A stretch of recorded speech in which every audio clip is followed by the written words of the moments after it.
Nagsagawa ng Peace and Order Drive ang Cagayan de Oro City Police Office sa 3 barangay sa lungsod bilang bahagi ng pinaigting na kampanya kontra mga paglabag sa mga batas at pagsugpo sa kriminalidad.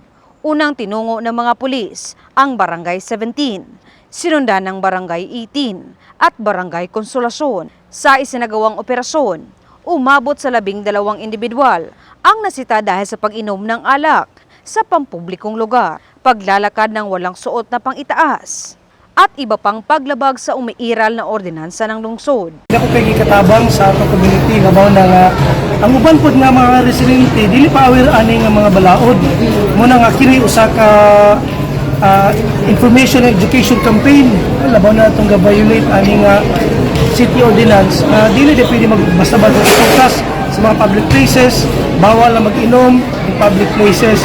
Sama tayo barangay ordinance and hingpit man itong ginapatupad na, ina-inform sila. Pero of course, again, we have no kanang capability, dakon lang sila o kung sa. So, barangay ordinance, mag-ticket na mo may mag-warning.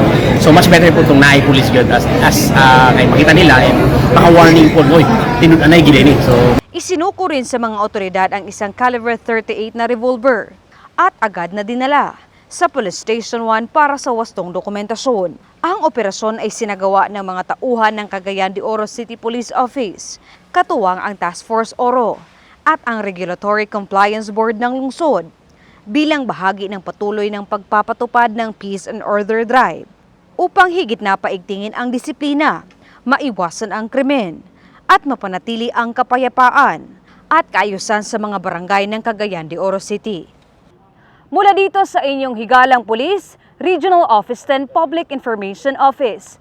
Ako ang inyong PNN correspondent, Patrolwoman Jane Rose Bohol, alagad ng batas, tagataguyod ng balitang pulis.